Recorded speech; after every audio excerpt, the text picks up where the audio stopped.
What's going on, everybody? It is the Dope Show live on a special Saturday morning. I'm here with my man Gary B. He's been. Let's see if I can get him to pull up in here. Where are you at, Gary? Oh no, Gary, where are you at? Add the stream. There he is. I'll say I'm here. Yeah, I've been talking to you 15 minutes. I just couldn't get you to pull up. Yeah. Thank you for having me on, man. It's an honor to have you on. Like I told you earlier, you and Metarog and people that actually read books and love comics and don't care about value. And, it's all about the stories for me and the history of books.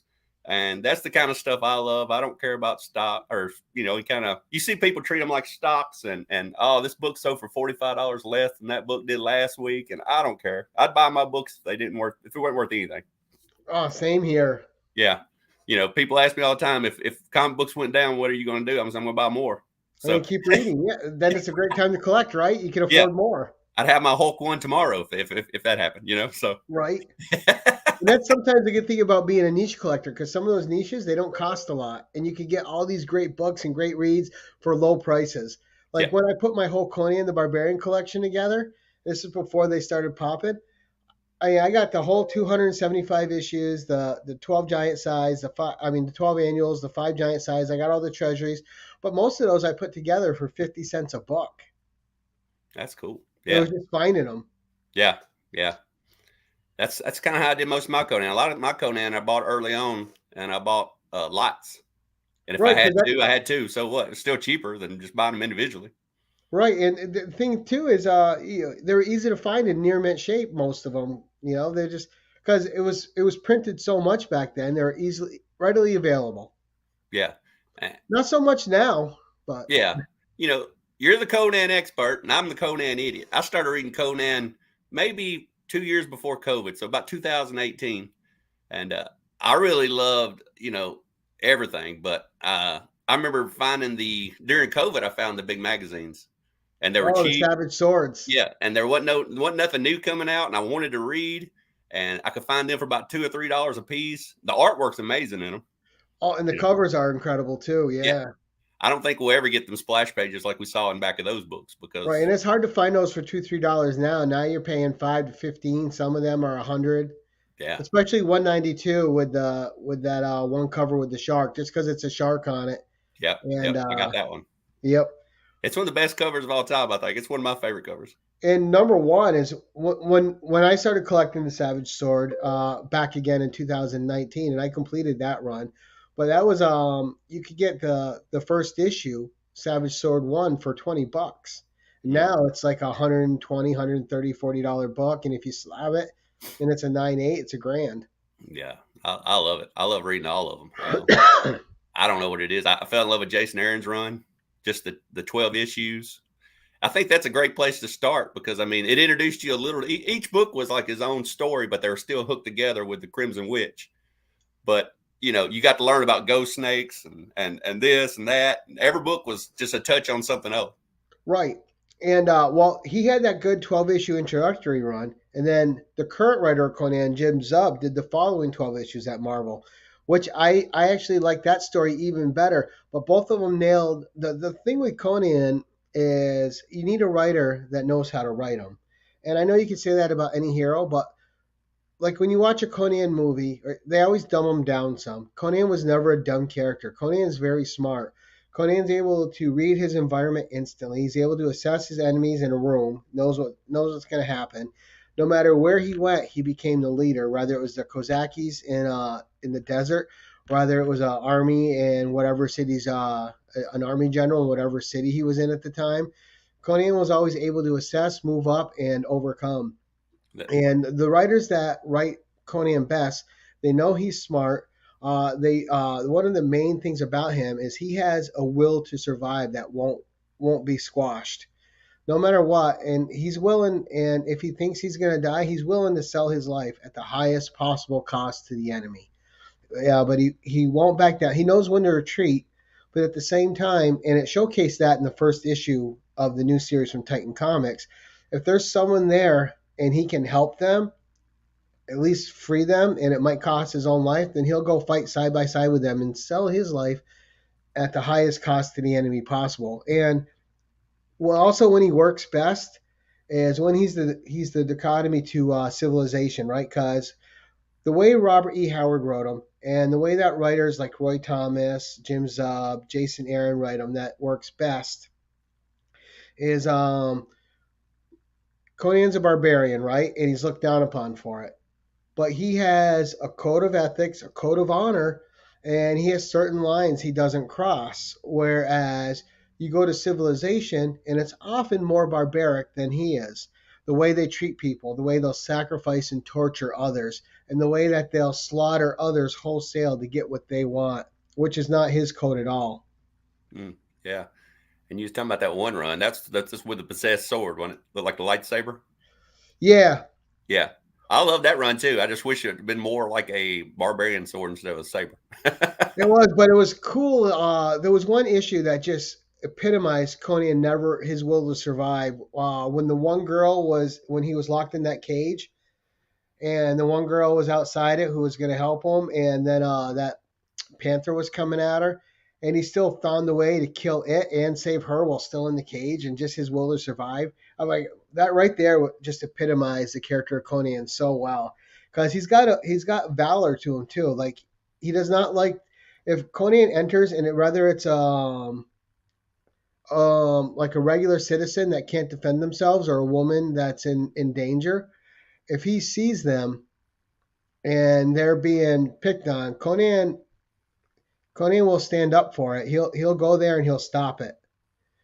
And he's got a sense of valor to him, and sometimes it gets him in trouble. But Conan's never in trouble because he doesn't think things out. Yeah. The thing Conan has three things that get him in trouble. All right, he likes to imbibe. He likes his drink. He likes women, and Treasure. yes, Yeah. so women, drink, and gambling. Those Yeah. are his three things that get him Yeah. in the most trouble. Yeah. That's three I thought of. As soon as you said three, I was like, yeah. Totally agree. So how long you been reading comics? When did you start reading comics? I think right around 7 or 8, and I'm 53 now. Yeah. You still got your first comics? Oh no, because when we moved, my parents always got rid of stuff. So no, I was never the person that had all my stuff.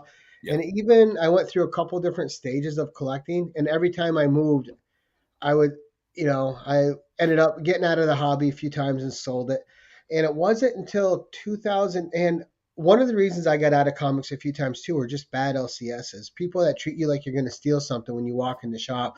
You can't look at anything without oh, you sure you want that? You need help? No, I don't. I know what I'm looking for. Just leave me be. And or that I'm big on honor, right? Yeah. So now when you go to an LCS, they're going to ask you, oh, you should really get on a pull list, and it guarantees you your books. That's the pitch, right? Yeah.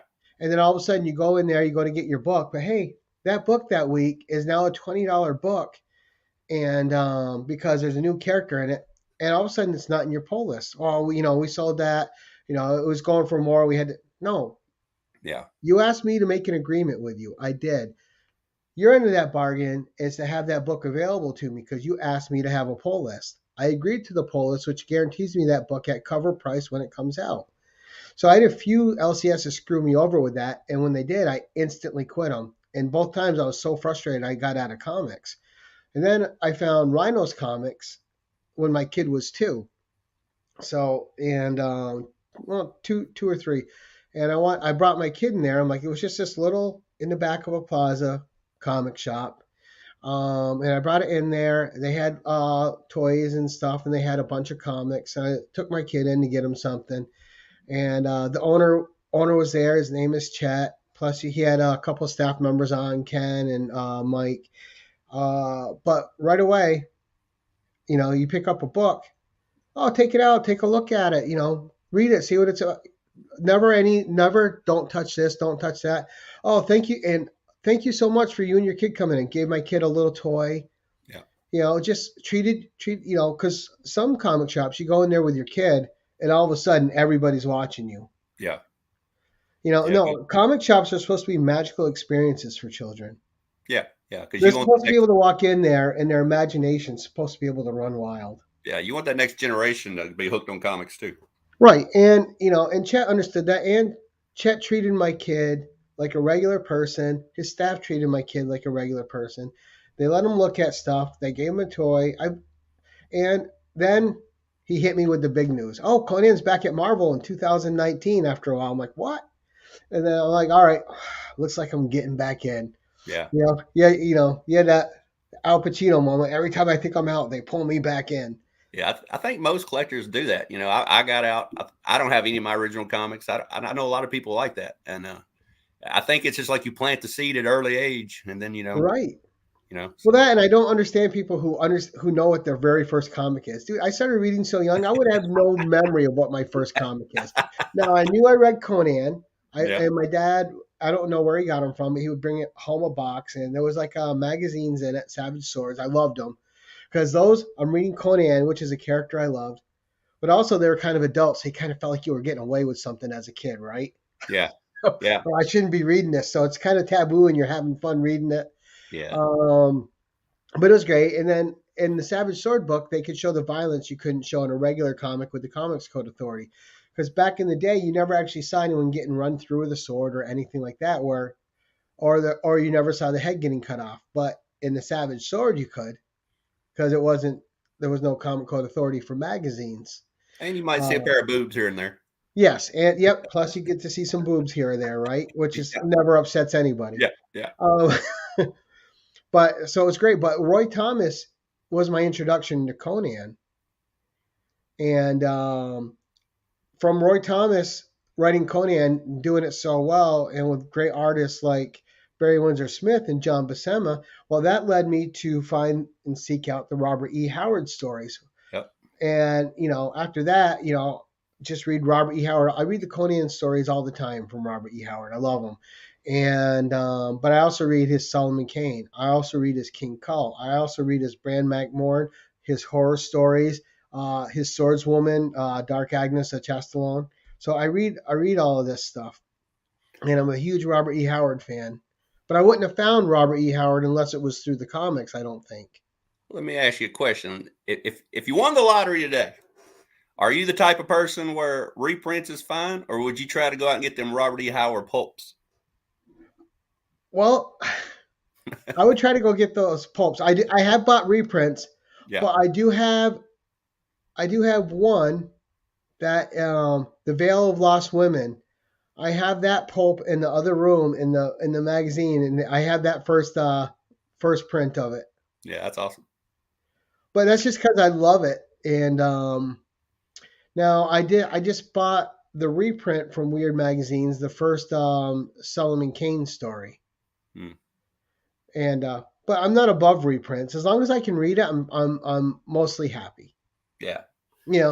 But if money's no object, then it's just fun to go after the originals.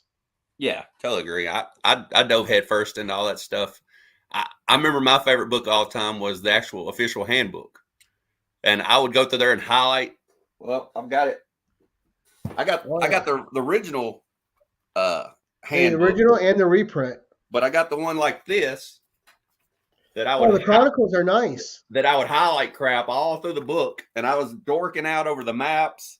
And anytime Conan, I got a new Conan, I'd have to go get my handbook to find out where he was at on the map. And I love the maps. I'm with you. The map was so fantastic. Yeah. And they also made a Conan handbook, which Marvel printed. It's like $15 now. I got it too. You can find it in the dollar bins forever. Yeah, the little floppy, I got it too. Yeah, I got like 3 or 4 of those. Plus, I bought the reprint when it came out in like 2019 or 20. Mm-hmm. Yeah, but that's fun. That's fun. I mean, it shows the weapons. It shows the different type of people. It tells you. I loved it. I kept that with me no matter what Conan book I'm reading. And like me and you, we both say Conan. Does it bother you when people pronounce it wrong? Yeah, it's Conan. So if someone says Conan, I'm like, what? Yeah, I heard somebody on here not too long ago. They've been collecting Conan for 30 years, and they just kept saying Conan. I was like, or I'll go to watch a video about Conan, and it's Conan the Cimmerian, and so many people don't say Cimmerian, the Cimmerian, and I'm like, what? I don't know if you can see in my notes, but I got 3 words I had to ask you how to pronounce since you were the expert, and you agree with me with Conan. Yep. One of them was Sumerian. I've got it on here too. What's the And the other one? other word, the people on the other side of the dark river, the Black River, Picts. Oh, the Picts. I say Picts. I've heard everything else. I've heard them No, they're called Pict. everything. So it's the Pictish society. They're Picts. I say Picts, but I've heard Picts, Pikes. I've heard all kinds of crazy stuff. I'm like, I think it's Picts. It's Picts. You heard it here first. So do you have a favorite story? I know that's like asking you which kid you love the most, but Well, I think one of the first ones I read was Queen of the Black Coast. mm-hmm. And that's my favorite because it has Belit in it, which is Conan's one true love over his whole lifespan, right? And he was with other women, and he ended up with Queen Zenobia when he became king. And he loved her to a certain extent, but he never had the same love for any woman that he did for Belit. He was actually subservient to her in a lot of ways. So my favorite run in comics is Conan 58, the first appearance of Belit, through issue 100 to her death. Now, that's all. She only appeared in one story written by Robert E. Howard, and that was Queen of the Black Coast. But it mentions in that story that they were together for 3 years and for a number of years. And Roy Thomas took a 3-year period in which he wanted to fill in all the gaps and put all these adventures together of them. And now Conan was subservient to her. He would bend to her will, just not to the extent where it would cost him his life. Then he would intervene. But for the most part, he was happy just to be with her and follow her and love her. And that's just one of my favorite storylines ever. And I had to go on eBay and I bought I got it slabbed, a signed version of Conan 100. And again, Conan 100 is not a pricey issue. It's just a favorite issue. I don't care that you can get it for $8 to $10. I think I have 8 copies of it, and none of it's owning it's not about value. I just love it.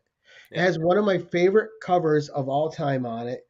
Ernie Chan drew the cover first, and then John Buscema went and redid the cover with a different facial expression on Conan. But it's a brilliant cover. It shows Conan's pain, and it's one of those covers that actually shows Conan a bit vulnerable, which is a rarity. Yeah, I like that story. I didn't like the Ablaze reprint as much. No, and the Ablaze reprint was horrible because another one, any Ablaze Conan for the most part was garbage, and they really made me extremely mad with those reprints because they didn't understand the character. See, I thought that Well, too, but I didn't want to knock him in front of you. I know how much oh you no, love I'll give Conan. you a few examples. So the Frost Giant's daughter, Yeah, great story. That whole story is about Conan's iron will to survive. that's my favorite story of all time. And what they did with that was make it into a short Conan porno with her masturbating for several pages. And they made a 1-issue story into a 3-issue arc. And just, they turned the Frost Giants into bears, which I thought was stupid. Yeah. And the thing is, look, I don't care about smut. It just has to belong in the story. It didn't belong there. The story wasn't about her. It's about his will to survive. Yeah. And yes, she's supposed to be this vision. Yes, you're supposed to see her appear naked and nude. She's an enchantress. She's enticing Conan to his doom. But it's about his will to survive. Not only is he surviving her, he's surviving the elements. He just got out of fighting a war. He's fighting exhaustion. He's fighting hunger. And he's fighting these 2 giant, basically demigods that tower above him. And he's got to survive her, these gods, the elements, and exhaustion and hunger. And Dark Horse did a reprint of it. So Yep. which I like the interior artwork on the Dark Horse one. And that was actually the first Conan book I ever got slabbed was Conan the Barbarian 16. I love the Barry Windsor Smith cover. Yep. It's gorgeous. I'm a sucker for the border covers from the 70s where the art breaks the border. I don't know what it is. I just love them. I would take 16 over 1 just because, like you said, it's not about value, but I love Marvel 16. Yep. And that was one of the first ones I slabbed. Yeah. But just absolutely love that story. They butchered it. They butchered Red Nails, which is an incredible dark story with him and Valeria. Mm-hmm. And here's the problem. Here's one of the major problems with what they did is they included the reprint of the original story in the back of each book, right? Hmm. Well, you have the original story in the back of the book, and then your adaptation is changing key elements in that story. Especially in Red Nails, there was a very pivotal scene where Conan did something that they excluded and they had someone else. I'm like, why would you do that? First of all, don't put the original story in if you're going to completely change it. It makes no sense. It's not an adaptation. And then the other thing they did that really pissed me off with all their adaptations is they would put modern vernacular in. Conan's of a different age. He's not going to say the things we say. The Hmm. people in his age aren't going to say the things we say. So you would have several instances in each one of their adaptations that would completely take you out of the story. Yeah. And I just thought, I think they had two adaptations I liked, and that was in spite of them fucking up shit. But the thing with them is they didn't understand the material. They didn't understand what made it special. They changed key elements in each adaptation, and they didn't respect the vernacular of the day. You're putting writers on that are putting little modern phrases in because it's so clever, right? No, not really. Shut up. Just write it the way it's supposed to be written. All right, Yeah. Conan's not of our age. He's not going to say things we say. The people in his stories aren't of our age. They're not going to say the things we say. Stop putting modern vernacular into these old tales that are supposed to be in another world and time. Yeah. The only thing I liked about Red Nails was how they killed the dinosaur. Yeah, But it went downhill from the very beginning of the Red Nails. right. So And that first adaptation. One thing, it is you can't beat the old Marvel adaptations. Like Roy Thomas, a lot of people will knock on Roy. Oh, I don't like him. All he did was adapt stories from other people. There is an elegance and there is a skill to adapting. You can't. Most people will adapt something and it'll fail because they don't understand how to do it. Roy Thomas understood how to take material, adapt it, keep its original feel, its original author's voice, and he knew how to add little extra things in to fill it out in a comic book that still felt of the world. yeah. So I'm gonna ask you a question. It's gonna be hard to for you to picture here, but say Conan never existed or Red Sonja. Who'd be the man? Would it be Ironjaw, Warlord, Cole, Barbaric? What would you be? What would you like after that? Oh, it would go with Cull. You like Cull Cole? Cull's Cole's an pretty similar. underappreciated character. Yeah, I like and Warlord. and people compare him and Conan like they're the same people. They're vastly Yeah, different characters. They're both barbaric, but Cull's a lot more hot-headed than Conan. Cull's much more impetuous. He doesn't think things out generally at first as well as Conan does. He's much more reactionary than Conan.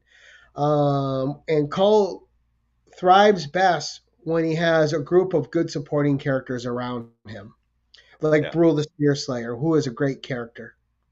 yeah. I like Cole. I like the new Barbaric series with the Drunken Axe.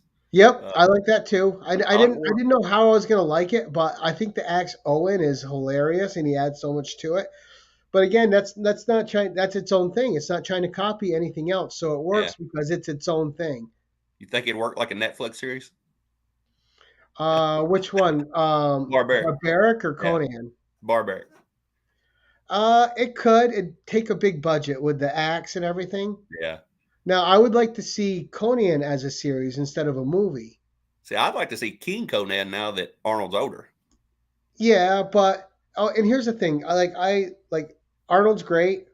I love his Conan, but Jason Momoa's Conan, even though it was a horrible script, Jason Momoa looked more like the Conan described by Robert E. Howard.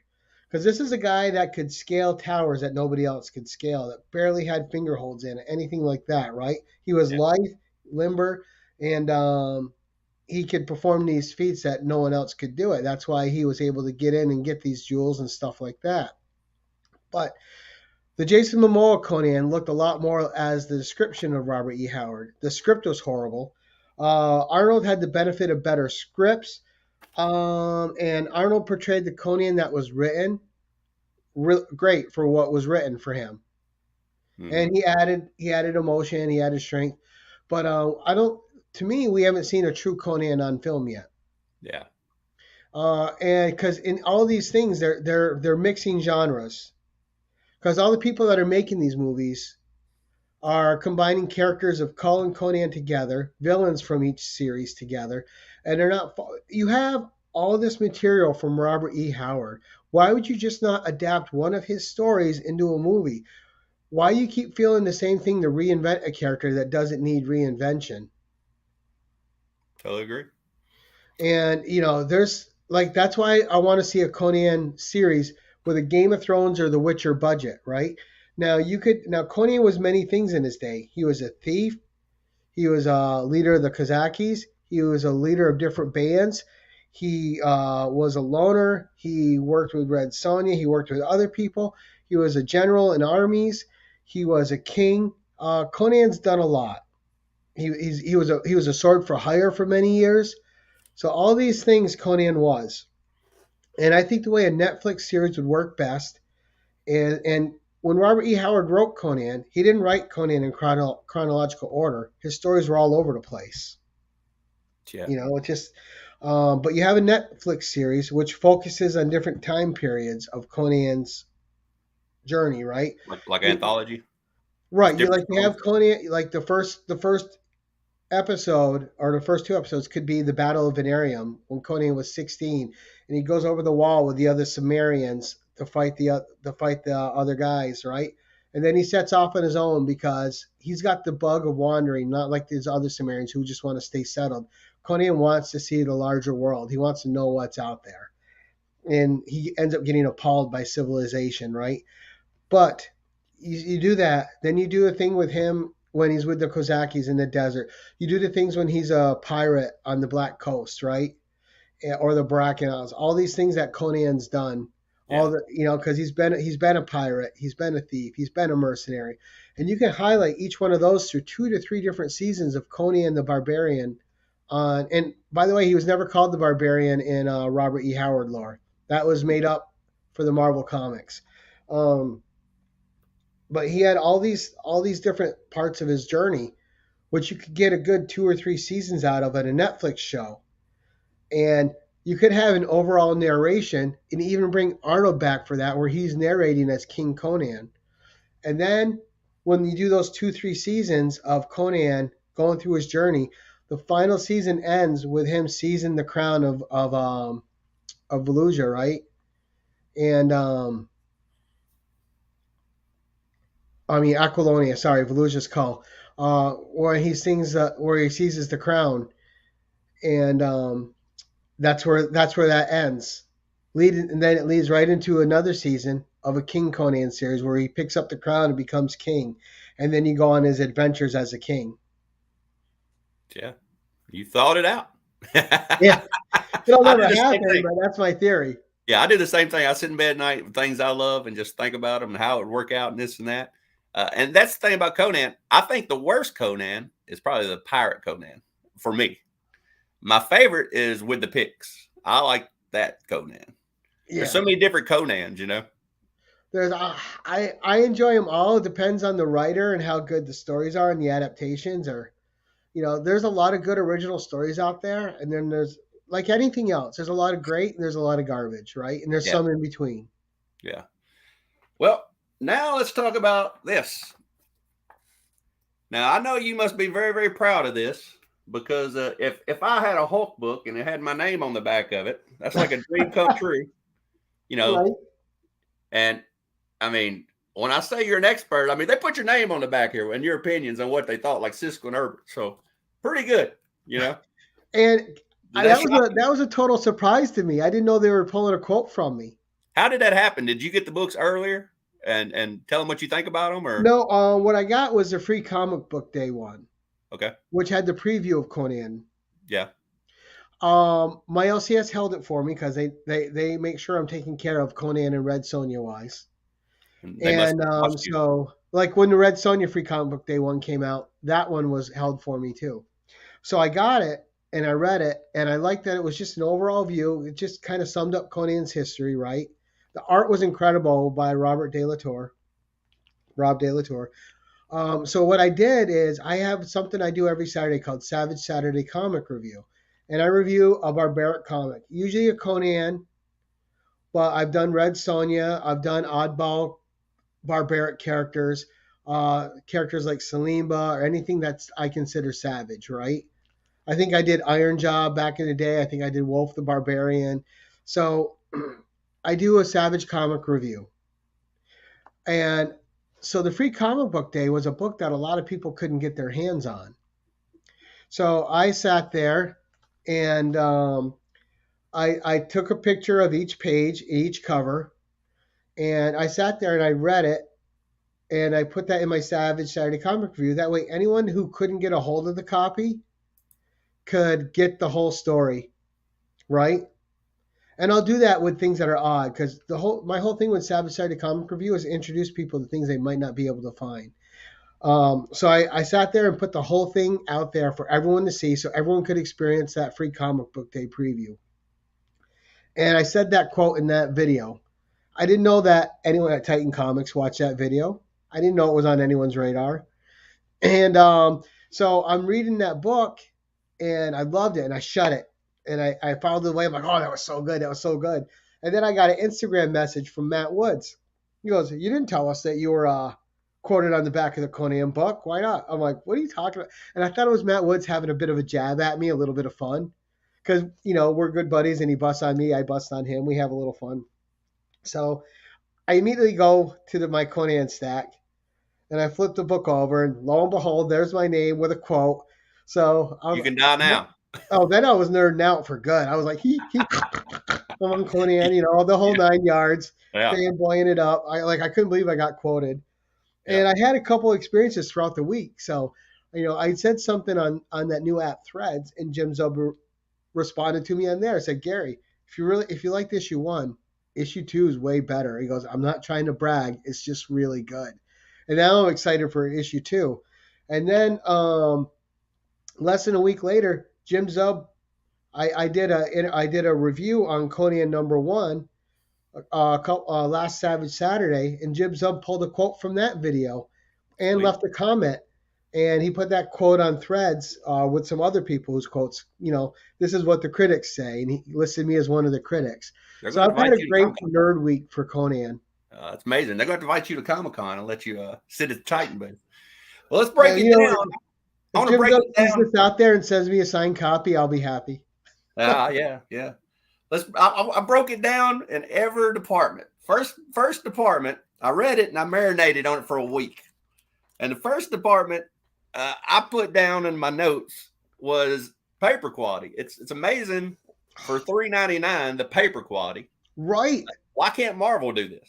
And it's funny you said that because one of the very first things I noticed, I was so excited to read this, right? So when I opened it up, the very first thing I noticed was the paper quality.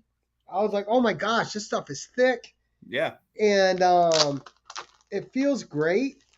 And it like this, it's just awesome. The paper quality is incredible. I noticed that, and then you notice the art. Well, the paper quality, I don't know how Marvel can't do something like that, but the first thing I noticed was the paper quality. Yeah, Marvel and DC both, yeah. And the second thing I noticed was I was glad that they brought the map. They got the map in there. So I'm glad they continue with that tradition. Well, I like the map, and what I really liked, what I thought was clever that they did, the map that cover? They made a cover of the map. I was going to ask you about that map cover. What you thought about it? Oh, it's awesome.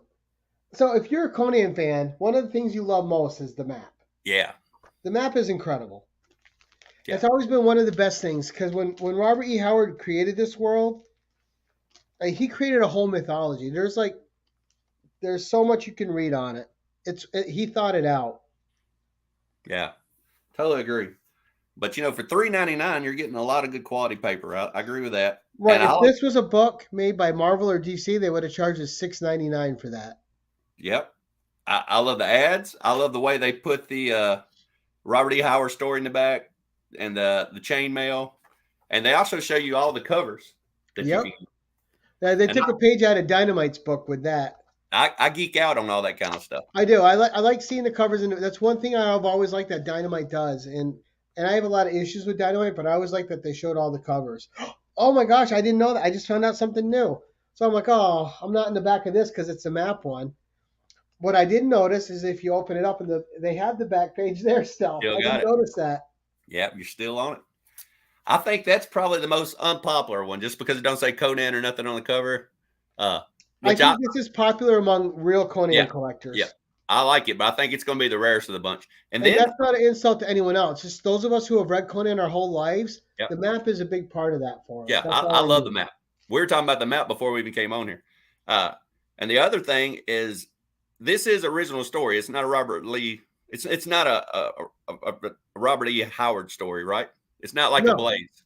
They're Can starting you highlight fresh. Matt Wood's comment at the bottom? Seeing how Conan travels the world adds to the story. Yes. Yeah, And Dope and I were talking about that because when Dope would read it, he would go to the map and pick out where Conan was on the map in the yeah, story. yeah, And that's yeah. part of the fun. It helps you realize the world, right, Dope? It does. Yeah. I love reading and looking to see where he's at all times. And this is just a new story though. It's not. They're not doing like a Blaze or nothing. Correct. They're starting And the fresh. thing is you can do new stories of Conan. There's tons of pastiches, pulps that were people writing new Conan. I have about 50 of them in the other room. Some are great, some are good, some are not worth it. But this is a new direction. But here's what and I'm going to be making a video soon called The 5 Things They Got Right on this. I've got things down Um, here too. yeah, the thing We'll they got compare. right is they paid homage to what came before, and they were able to set something new down that fits perfectly in Conan's world. So what that tells me is they took the time, they understand the character, they understand the world he's from, and they understand how to introduce a new character into the mythology that doesn't feel forced into it. A lot of times, new characters and established mythologies feel forced and they feel out of place because they're just trying to create a character to create a character, and it Yeah. hasn't been earned. This character fit into this story instantly for me. And that's what I was getting to with saying it's a new story completely because the character is Brisa, right? Is that how you say it? Yeah, I think Brisa or Brissa. I was Yeah. saying Brissa, but it's a new name. We'd have to actually hear it from Jim Zub to find out how it's pronounced. And what I was thinking with Brisa is maybe that is the comic most people would like with her on the cover because that's her first cover appearance. It And that's the is, art and it's germ. also it's also an art germ cover. Yeah. Yep. And if you look in the back, there's like 3 versions of it. There's like a San Diego Comic Con. I think there's exclusive, and then there's that one. But that might be the one to have. And I like the character, like you said. I bet you she's like the Red Sonja of Titan. I hope so. She's great, and I liked her introduction right away. She didn't feel forced. It didn't feel out of place. It felt right with the story, and She looked scary at first because it looked like a man when she had that helmet on with the horns, right. and you could just see the blue. It was a great entrance. Yeah, it really was. So I mean, the story, I like the story. The art, I thought the interior art was good. I might like Fire and Ice's interior art better, but I thought the interior art was Ooh, good. controversial. Guys, I've Yeah. had a lot of fun on his show, and I'll see you all next week. No, just kidding. No, You didn't like the no. Fire and Ice? I did like Fire and Ice. I thought it was so. I thought in the last 2 weeks, and yes, Steve White. Steve White says he's never read an original Conan series, but when he picked up the new book, the story flowed perfect. It sure did. Which is, and it left in a great cliffhanger. I did like Fire and Ice. So we've been spoiled now the last couple weeks as collectors of the Savage, right? The new Red Sonja launch was a really good book. Fire and Ice is a really good book, and Conan's a really good book. So you have three great new arcs that have started that all seem to understand the characters. Because I thought Fire and Ice was great too, but I'm a Conan lover, so Yeah. Conan was number one for me. And I thought the with, story with was this better than art, it. Steve, I mean, with this art, Dope. I called you Steve for some reason. I don't know why. Oh, because I'm reading Steve White's comment. Okay. When I read this story, it's great, but the art is reminiscent of John Buscema and Ernie Chan. Yeah, I wrote it felt like Marvel. That's what I put down. It felt like old Marvel. Yeah. It's completely solid. I mean, just when you're looking at this, Conan looks like Conan, like the way you imagine him looking. Yeah. All right, and the characters around Conan are how you imagine them being from that age. I like the And splash in there with all the dead army coming, yep. the Well, double that page. and another thing that Roberto De La Torre does is his action sequences flow. Yeah, They don't feel jangled, and you got a book that's savage, and it's also adult. It doesn't pull punches. I mean, on the second page, you got a topless barmaid there. I was going to ask you about that. I was going to ask you if you seen the nude scene in there because nobody But talked the about it. thing is, they don't hit you over the head with it. Yeah, What they do smartly and expertly, it's just part of that world. It's just there because that's how the world is there. I was going to ask you about the nude panel, and I was going to ask you about the one-eyed hooker in there. Yep, it's not like right, and it's not like a Blaze Comics where they have to look. We showed you this. Did you Yeah, see? Did you? No, yeah, they don't do that. It's yep, just part of the story. It's organic. yeah. So when you breeze by it, you don't think anything of it. She's there because she's a character in the story. She's part of the background. No big deal. There's no reason to call attention to it. It's just respectful of the time period. Yeah. And I wrote down that they did a good job establishing him being a leader, which I hope so, Matt. you saw people wanting to follow him after he beat up their leader. And Right, then they did a good job of establishing he was a lover with the one-eyed hooker. He said, "Well, maybe we can get together tonight." right. And then he was a skilled fighter. They did a good job establishing that.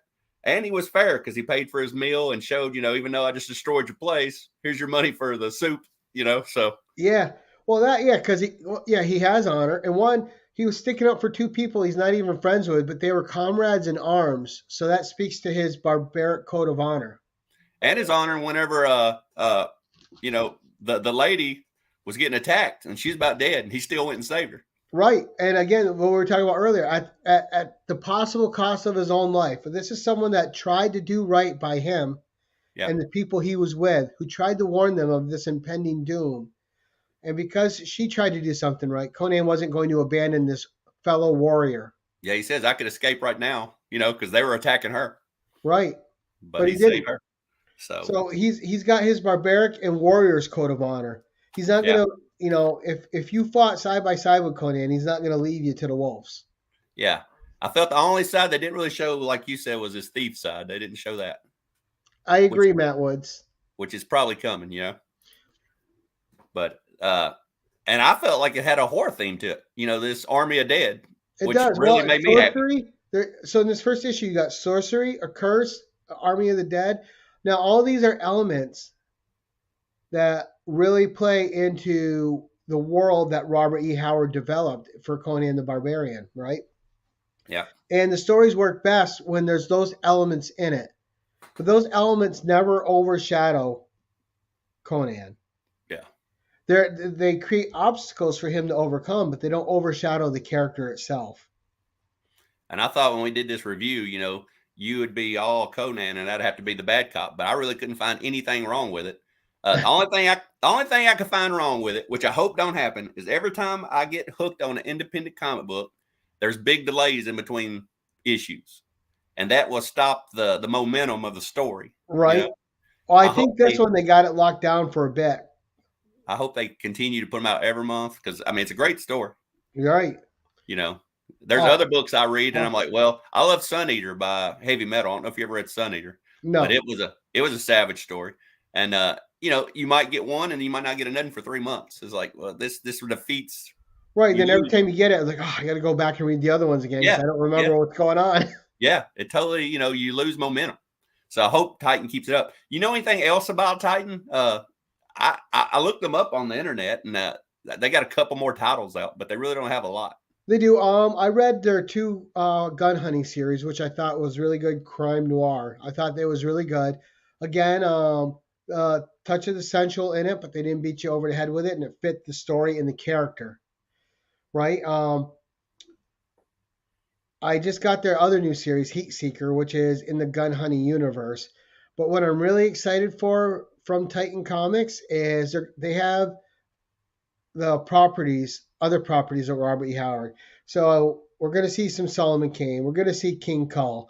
We're going to see the swordswoman, Dark Agnes. So we're going to probably Bran McMorn Cormac. So we're going to see a couple of these different properties of Robert E. Howard's eventually done by them as well, which I'm excited for. Yeah. Because if they treat these characters with the same respect they're treating Conan right now, we are in for some great, great stories. Yeah. Solomon Kane, I'd be excited for that. And I don't think many people know, the Robert E. Howard story that much, but he had a rough life. Yes. Some people consider him a genius, but other people consider him crazy. Well, and it's weird with him too, because when you say you go into Barnes and Noble, right, you'll see Yeah. H.P. Lovecraft and Edgar Allan Poe, all these ones in the classics section. Robert E. Howard's literature should be there with all these other authors that have these collected editions. There's no reason his name shouldn't be. His work has influenced just as many people. Him and H.P. Lovecraft were good friends, and they kind of wrote in each other's universes a little bit with little pieces here and there. And they talked a lot. And there's just no reason that when you go in, he's like the Rodney Dangerfield saying, "I get no respect at all," with these authors. When you go into a classic section and they have all those collected volumes of these classics, Robert E. Howard should be there. You think he was mentally unstable, like a lot of people say? I think so. Yeah, but a genius at the same time, Yeah, he was a genius at the same time. Do I think he was 100% mentally good? No. Yeah. You're talking about a guy that took his own life when he was 32. So he had some issues because At a hospital parking lot, wasn't it? No, at his home. About his mom, his mom was dying, and when she passed, he couldn't handle it. He went out to his car and he shot himself. Yeah, I heard I heard he found out she was diagnosed with some illness and he killed himself. So yeah, so it was sad because he just couldn't deal with his mother's death. And anytime someone kills themselves and they don't have the mental capacity to deal with something and it causes them to take their own life, it's sad, right? Yeah. You don't know what kind of place they're in. He was obviously a great talent, and he was prolific. For the amount of time he was writing, he put out so much material that is unmatched by any other author, in my opinion. Like whole worlds, like hundreds of different characters, in all genres. Right? He wrote in the boxing genre. He wrote in sword and sorcery, which he's credited with fathering that. Solomon Kane, even Red Sonja wasn't as we know her now. That she's more of a Robert Roy Thomas creation now than a Robert E. Howard, with the way she's depicted in Conan's world. Because in the one story she appeared in, she had a musket and a rapier. And pantaloons and the whole thing. Right. But he wrote all sorts of different genres. He wrote a lot of stories set in Asia. He was very big on history and events that are happening at the time. This guy, he had a skill. And when you read his writing, it has this primal quality to it that puts you right in the tale. Yeah. Yeah, I love it. I didn't expect to get hooked on Conan, but when you start reading it, you're hooked. Right, especially if you start reading the Robert E. Howard stories. Yeah. Well, I like dark stuff and weird stuff and ghost snakes and all that kind of stuff fits right into what I'm all about, So. Oh, yeah. I love all that kind of weird spiders and, giant gorillas and all the stuff that you see in these books, But, I think we covered everything from the beginning all the way down to Robert E. Howard. And it's been great having you on. Thank you. What do you got going on this week? Oh, well, I'll have another Savage Saturday comic review out today. And then, let's see, we are going to, let me look at my calendar. We have coming up on the 15th, we have Tony from Comiverse on the 1011. You can catch me Saturdays on Stephanie's channel at Madam Blaster, where we do a coffee and cosplay show. And right now, I don't have anything scheduled for this Thursday, so I had a cancellation. So I'm either going to reschedule something, or who knows, I may give myself the night off. I haven't had a night off in a while from YouTube, so we'll see how I feel. Cool. Sit around and watch some Witcher or something. So right. Well, the time flew by because I love talking anything comics. So it was great having you on the show.